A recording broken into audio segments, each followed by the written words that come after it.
Stop for a moment. Not the kind of breath that barely reaches the surface, but the slow, steady inhale that reminds your soul it is still alive under the weight of unanswered messages and nights that refuse to end. You are not listening to this by accident. This is not background noise. This is interruption, divine, deliberate, and timed with the precision of a God who speaks into storms while the wind is still howling. He sees you, eyes swollen, heart sore, scrolling for a sign that what you carry is not madness.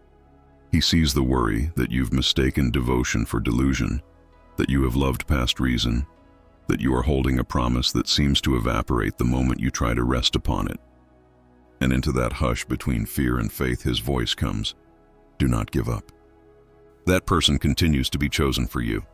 You do not need to pretend you are strong today. You do not need to perform courage or decorate exhaustion with brave words. God is not asking you to deny the ache. He is asking you to see it clearly. That ache is not emptiness. It is signal. The reason this person visits your dreams unannounced. The reason their name knocks on your chest when the room grows quiet.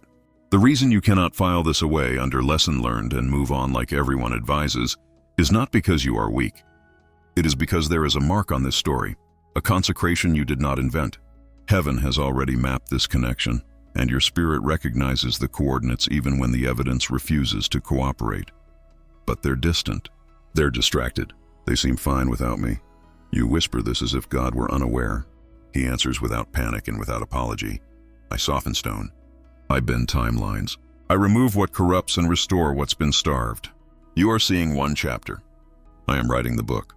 What looks like indifference is often surgery. Pride is being cut away where you cannot see. False voices are losing their microphone. Their heart is wrestling, not with you, but with fear, with unworthiness, with the memory of wounds that taught them love is dangerous. And while they wrestle, your spirit has been interceding without your permission, translating your tears into language heaven understands. The pressure you feel is not punishment.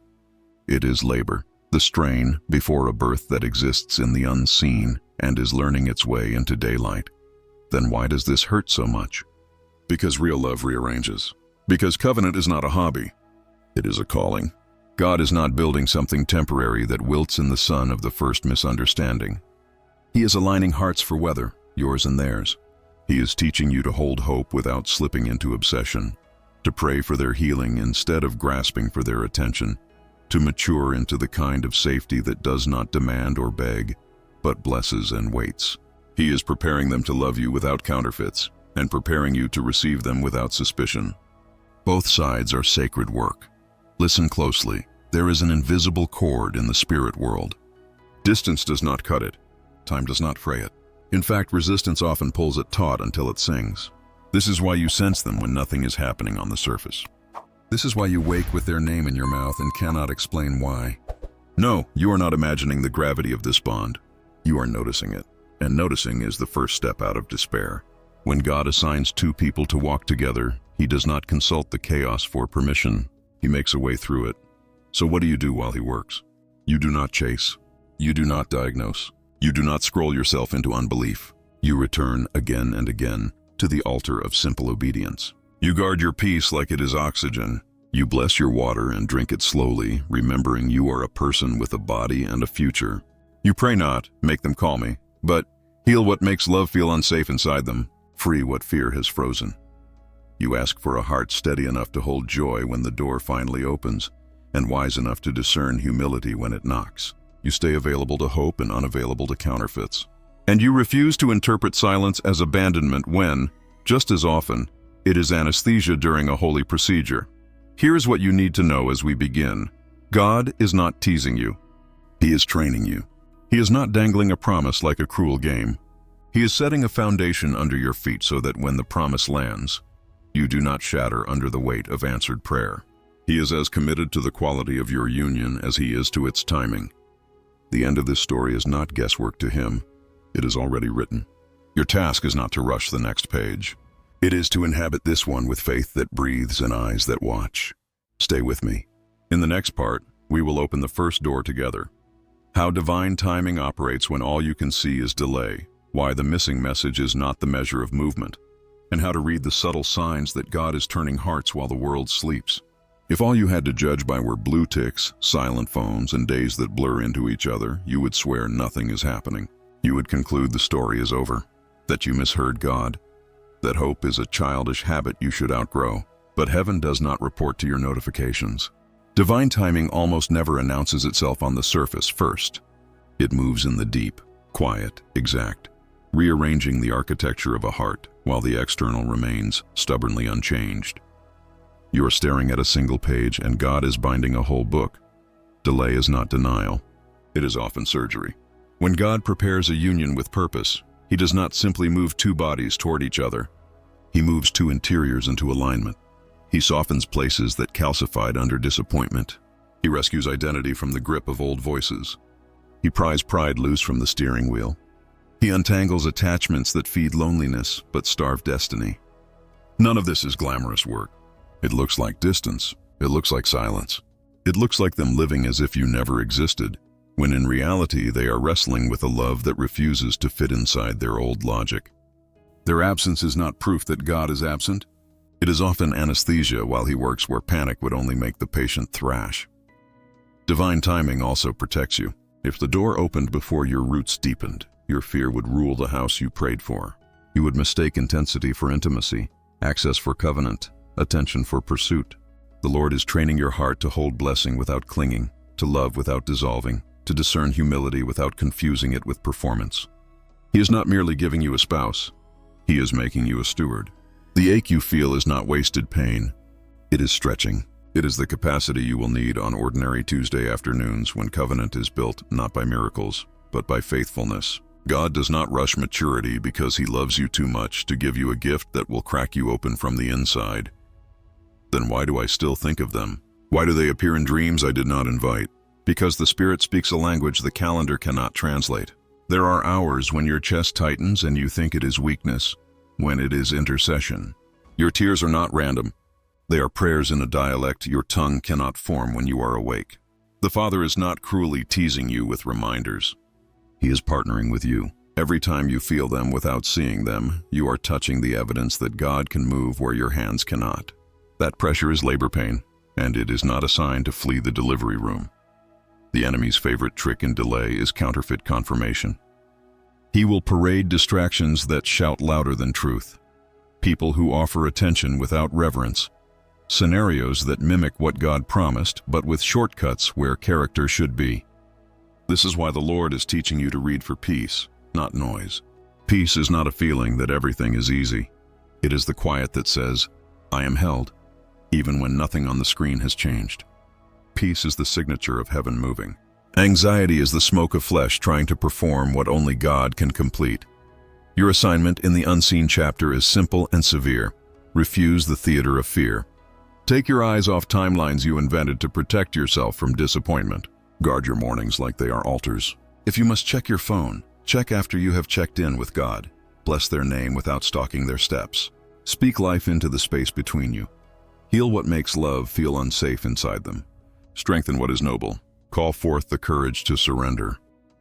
Pray more for their freedom than for your outcome, and watch how heaven accelerates processes that striving would slow.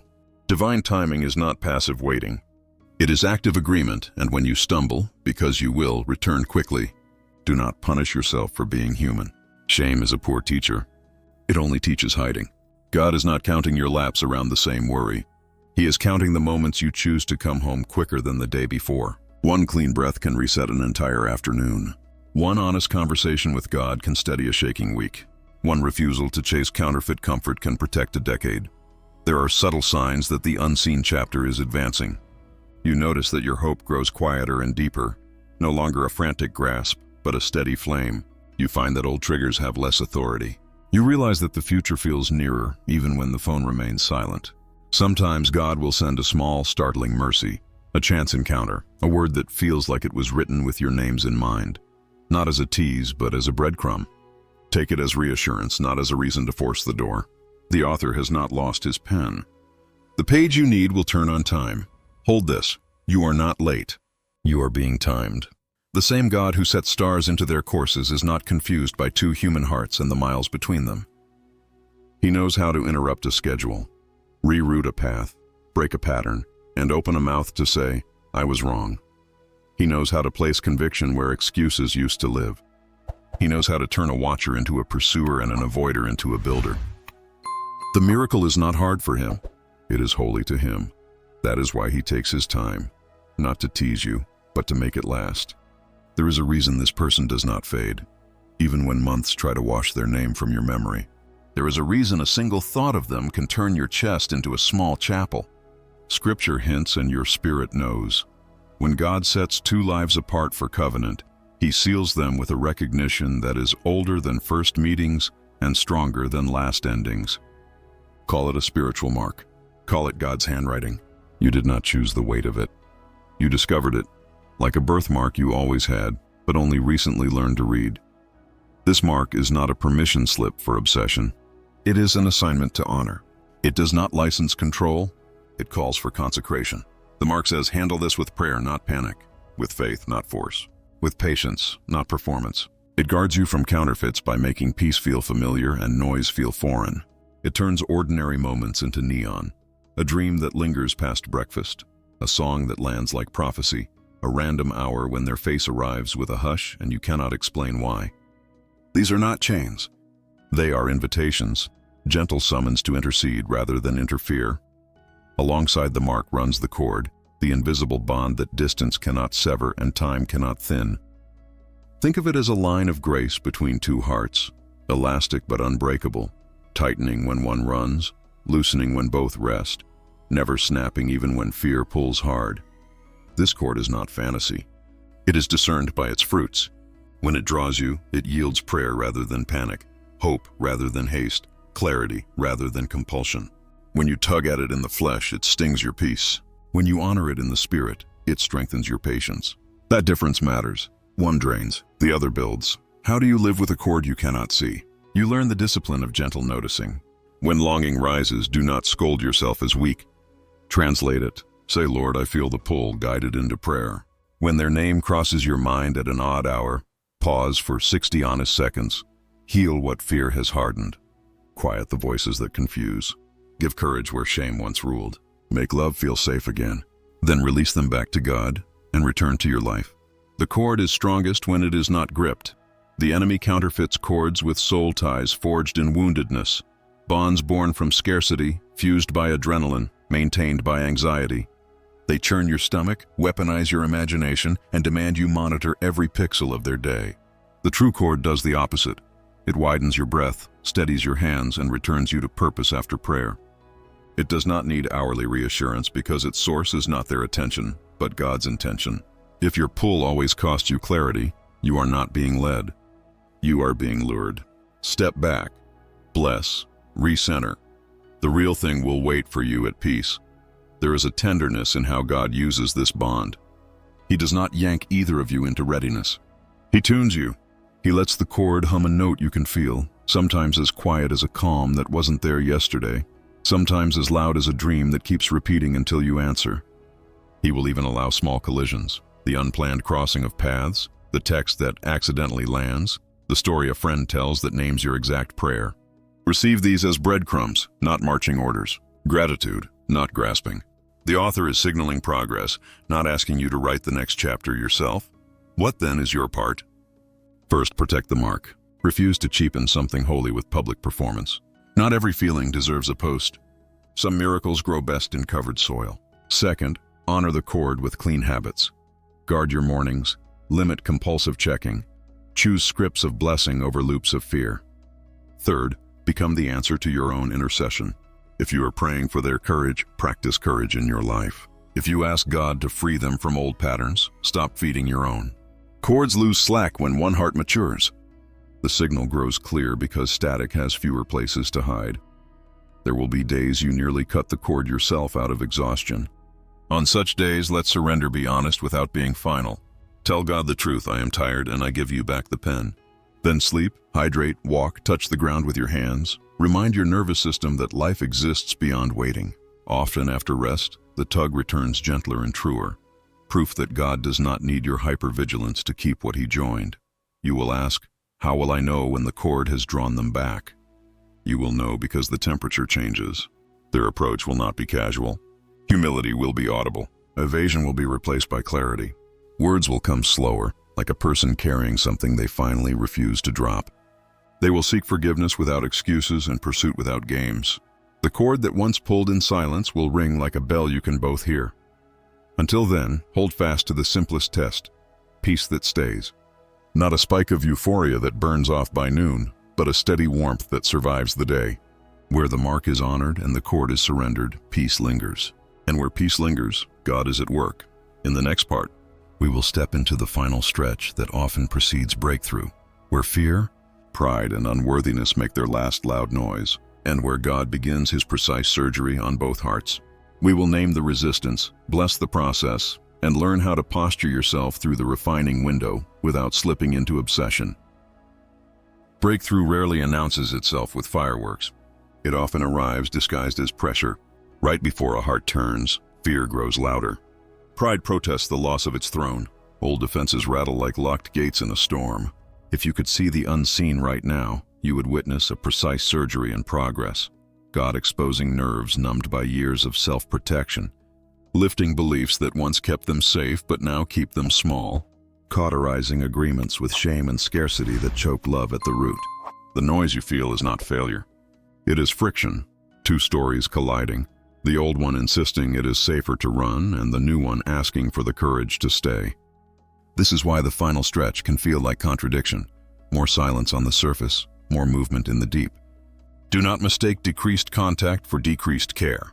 Often it is anesthesia so God can do what panic would interrupt. What is he addressing in them? The fear of not being enough. The dread of vulnerability that once cost them dearly. The pride that says, if I never need anyone, no one can hurt me. The counterfeit freedom that really means, I refuse the risk of covenant. He is not shaming them into change. He is fathering them into capacity. Expect confusion on their side, mixed signals, attempts to replicate old coping in a story that will no longer host it, sudden distance followed by sudden warmth. This is not a game. It is detox. Let the Lord finish the dose. Your role is not to manage their symptoms. It is to steward your atmosphere. Keep your heart clean so their wrestling does not rewrite your worth. Bless them. Release them back to God every time your chest tightens. Refuse the loop that says, if they loved me, this wouldn't be hard. Often it is hard precisely because it is holy. And what is he forming in you during the same hour? Weight that can hold glory without cracking. Discernment that can hear humility beneath awkward words. Patience that does not confuse slowness with indifference. A love that prays for healing instead of demanding performance. He is training you to respond, not react. To stand, not chase.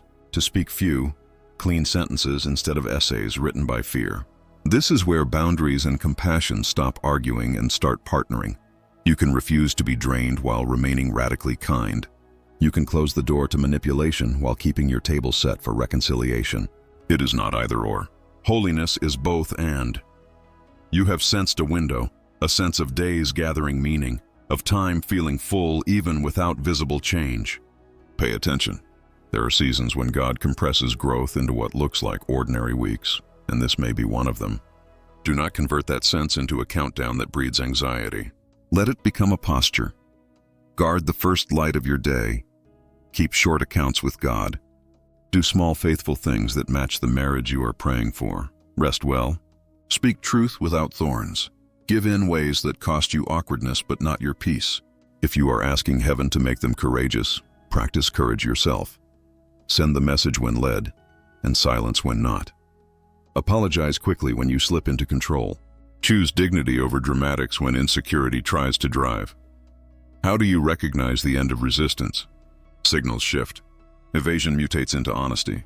They stop making you a mirror for battles they should fight with God and begin meeting God themselves. Pride sounds tired. Humility sounds brave. The reaching is different. Less performance, more presence.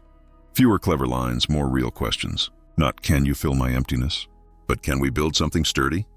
Your task then will be to receive without punishing, to listen without interrogating, to let the new chapter be new instead of cross-examining it with the pain of the old.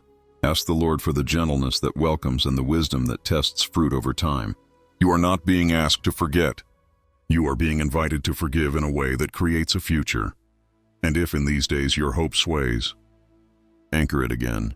Lay your hand upon your heart and pray what protects you from obsession and positions you for miracle. Heal what makes love feel unsafe inside them. Free what fear has frozen. Make me steady enough to steward the good thing when it arrives. Then tend your life. Eat like someone with a tomorrow. Work like someone who will need integrity more than attention. Laugh on purpose so your nervous system remembers joy that is not attached to outcomes. The enemy cannot counterfeit a peaceful daily bread. He traffics in spikes and crashes. God trains in steady meals. Know this: the final stretch is not a cliff you must jump. It is a door that will open when both hinges are ready, theirs and yours. Hinge 1 is a softened heart. Hinge 2 is a steady heart. God is oiling both. Refuse to rattle the handle out of fear it will rust. It won't. The same God who raised dead dreams with a word is not confused by two living hearts. He is the only one qualified to time a meeting between free wills without violating either. Hold your position. The test of the final stretch is not how loudly you can declare faith, but how quietly you can remain available to it. When you feel the urge to force, exhale. When you want to beg, bless. When you want to broadcast, go private with God. You are closer than your feelings can measure, and feelings are poor cartographers. Let peace be your map. Let patience be your pace. Let prayer be your posture. If you could watch your prayers from heaven's side, you would see they are not whispers lost in the wind. They are tools in the carpenter's hands, chisels shaping a heart you cannot reach, oil softening hinges you cannot see, thread stitching places torn by fear and old betrayals. This is why anxious begging exhausts you while true intercession strengthens you. One tries to control the outcome. The other partners with God in the process. Intercession is not make them text me now. Intercession is heal what makes love feel unsafe in them. It is not bring them today or else. It is cut every agreement with shame and scarcity that tells them they are unworthy of covenant. It is not prove I'm chosen. It is teach me to love without losing myself and teach them to receive without running. When you pray like this, heaven recognizes the sound. Selfless love carries a frequency that accelerates what striving only delays. Begin where the knot lives, inside your own breath. Place your hand over your heart and let the first prayer be purification of atmosphere. Lord, quiet what is frantic in me so I don't project fear into what you're healing. Feel your shoulders lower by a fraction, the jaw unclench, the ribs make room. Then speak life over them with the simplicity of someone who trusts the surgeon. Father, touch the memories that taught them love equals danger. Rewrite those chapters with safety and truth. Break the pride that protects pain. Give them the courage to be seen without defense. Untie their soul from counterfeit attachments. Show them the emptiness of what cannot bless their future. Teach their body the feeling of peace so they stop mistaking chaos for chemistry. Do not perform these words. Inhabit them. If tears come, let them. Tears are a language God answers quickly. Guard your motives as you pray. When prayer becomes a performance to earn a result, it loses its edge. When it becomes a gift offered for their freedom, it sharpens like a sword that parts confusion. You will feel the difference in your body. Compulsive prayer tightens the chest and demands proof by noon. Intercession loosens the breath and leaves you steadier than before. Leave your request in God's hands and then live as if He heard you because He did. Intercession that never returns to ordinary life turns into obsession. Fold the laundry like someone who expects good news. Go on your walk like someone who believes the path is leading somewhere. Eat your meals like a person with a tomorrow. This is not denial. It is agreement with a future God is preparing. You are not praying into a vacuum. You are praying into warfare. There are voices that taught them to distrust tenderness, scripts that equate vulnerability with weakness, habits that numb what should be felt until nothing true can grow. Do not argue with these shadows. Bless them out of the room. In Jesus' name, I cancel the lie that says they must perform to be loved. I sever the story that confuses attention with worth. I silence accusations that replay mistakes as identity. I call forth humility that asks for help, friends who speak truth without flattery, environments that reward honesty instead of masks. Speak these things once, cleanly, then thank God as if the order has been received, because it has. Faith is not noise. It is posture. Protect your own peace with equal passion. Close the windows where doubt drafts in, doom scrolling their life, building narratives from silence, rehearsing worst-case scenes that leave you shaking. Replace those reflexes with small fidelities that match the marriage you seek. Early sleep, honest work, real laughter. Worship that warms your house like bread in the oven. Let your home become a sanctuary where future conversations can land without meeting a storm at the door. You are not just praying for a reunion. You are preparing a climate where love can live. Intercession also includes repentance, not as shame, but as housekeeping. If you catch yourself praying to be rescued from loneliness more than for them to be healed, bring it into the light. Lord, forgive me for using this story as a shield against my own growth. Clean my motives. Make me safe to love and safe to receive. Heaven honors humility. The very moment you drop the demand to be satisfied right now, something softens in the timeline. You step out of God's way and into God's rhythm. There will be days you feel nothing. Pray anyway, simply, briefly, with sincerity instead of drama. There will be days you feel everything. Do not make vows or ultimatums in those hours. Breathe, journal, take a walk, and let the wave pass through without rearranging your future in a panic. Consistency is stronger than intensity here. 5 honest minutes every morning will move more than 50 frantic ones when fear spikes at midnight. God is not grading volume. He is growing roots. How will you know your intercession is hitting its mark? The signs are subtle first. A calm that lingers beyond the prayer, a steady hope that does not demand a timestamp, a gentle nudge to bless them at odd hours with words you did not plan. Sometimes you will hear of shifts from a distance, a decision they made that sounds like freedom, a friendship they left that smelled like smoke, a softness in their voice when your name surfaces. Do not sprint at the first rumor of change. Keep praying like a midwife who knows when to speak and when to breathe. When the door opens, it will have humility on its handle and clarity on its face. You will not have to pry it. Let this be the banner over your intercession. Lord, do in me whatever love will require from me. If you are asking God to give them courage, He may ask you to stop negotiating with fear in your own life. If you are praying for their honesty, He may ask you to tell the truth about your coping. If you are pleading for their freedom, He will invite you to live free from patterns that hold you hostage. In this way, prayer for them becomes transformation for you, and 2 hearts begin to meet before feet ever do. Stay tender, stay clean, stay available to the miracle you cannot manufacture. In the next part, we will learn how to recognize the turn when it arrives, the quiet markers that the season has changed, the 21-day window of sensitivity where peace deepens, humility appears and pursuit becomes unmistakable so that when grace knocks, you open the door with wisdom and joy. Breakthrough rarely arrives with trumpets. It walks in on soft feet. If you wait only for grand gestures, you may miss the exact moments heaven is whispering that the season has changed.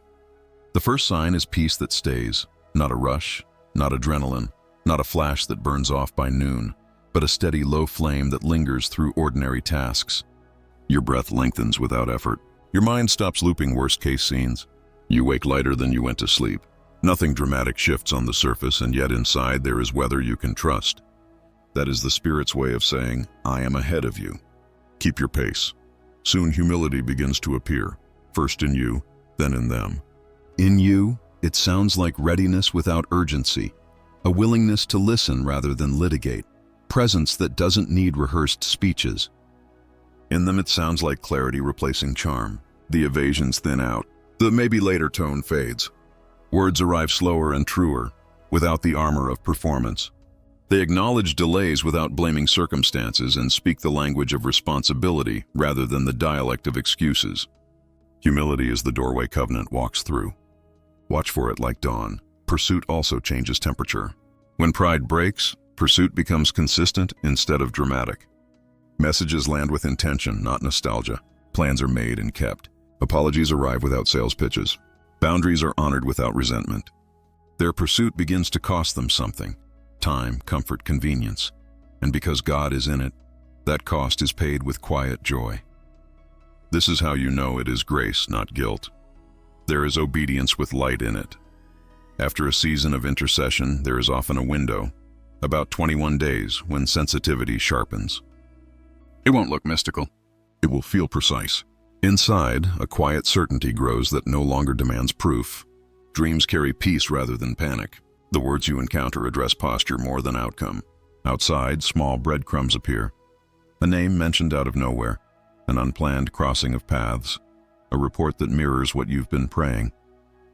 In behavior, there are modest, measurable turns, a step away from unhealthy circles, a decision to seek counsel, a willingness to enter hard but honest conversations. Treat each sign like a seed. Water with patience, not pressure. During this window, practice gentle vigilance. Guard your mornings. Journal what actually happens so you can separate fact from feeling. If conversation opens, choose presence over proof. Ask short questions. Listen long. Bless truth wherever you hear it. Resist the urge to pull up the tender shoot to check the roots. Early growth needs light and warmth, not interrogation. Discernment will spare you detours. Pay attention to how your body feels after you connect. If your jaw is unclenched and breath remains smooth, peace is affirming your path. But if you leave braced and smaller, consider it caution. Watch patterns over time. Heaven honors consistency, not spikes that vanish in days. Measure fruit honestly. The real turn makes you truer to God and to yourself, increasing honesty, responsibility, and kindness, while counterfeits inflate confusion, excuses, and performance. When the turn is unmistakable, receive it without rushing. Keep your boundaries as hospitality, clear, calm, honored in time, and acknowledge past pain without weaponizing it. Replace cross-examinations with collaborative planning. Ask what rhythms will protect both of you, how God will remain at the center, and what you will do when old triggers knock at the door. Let repentance meet forgiveness and a process, not amnesia, not punishment, but a path. Seek supports that bless you both. Wise counsel, trusted mentors, simple shared practices that keep the atmosphere clean. Love proves itself by stewardship, not weekend intensity. If, as the change arrives, fear whispers that this is too good to be true, respond with posture, not panic. Place a hand on your heart. Breathe once all the way to the bottom and pray, Lord, root what you've begun. Make us builders, not borrowers. Let our words be few and our faith steady. Then move one step at a time. God writes covenants in ordinary ink. Kept appointments, gentle truth, small obediences stacked until they outweigh old habits. You do not have to manufacture a miracle. You only need to recognize one. Peace that remains, humility that tells the truth, pursuit that turns into a pattern. These are the quiet bells of a new chapter. Hold this posture as the page turns and the harbor comes into view, and be ready to let the blessing send you forward when the seal finally opens over your. Take one more slow breath and notice what has changed in you. Where frantic reaching once lived, a steadier hope now rests. Where the ache of silence once ruled, a quieter certainty now reminds you that heaven does not report to a screen. You have learned to stand inside the chapter God is writing rather than demand a summary before the page turns. You've seen how divine timing hides its work beneath ordinary hours, how the spiritual mark preserves a story from counterfeits, how the invisible cord holds when distance pretends to sever what God has joined. You endured the final stretch without panic, blessed their journey when you could not see it, prayed not for performance but for healing, and trained your own heart to be a safe place for love to land. Presence over theatrics, intention over impulse, truth over anxiety. These became your posture until peace lingered like weather you could trust. Hold this as the seal opens. God is not teasing you. He is timing you. He is not dangling a promise. He is delivering a covenant that can survive weather. When the door swings, it will not need force. It will carry humility on its hinges and clarity in its frame. You will recognize the turn not by fireworks but by fruit. Honest words, kept rhythms, repentance without excuses, pursuit that becomes a pattern. Receive it without rushing. Keep your boundaries as hospitality. Let forgiveness be a path, not amnesia. Build the future in ordinary ink. Prayers over morning light. Conversations that tell the truth gently. Small obediences stacked until they outweigh the habits you outgrew. This is how love stops being a hope you chase and becomes a house you keep. If fear tries to argue with what God is doing, return to the throne within your chest. Place your hand over your heart. Breathe until your spine remembers it is a staff and not a question mark, and pray. Lord, finish what you began. Make us builders. Keep us true. Let our peace be stronger than our old patterns. Then walk one faithful step at a time.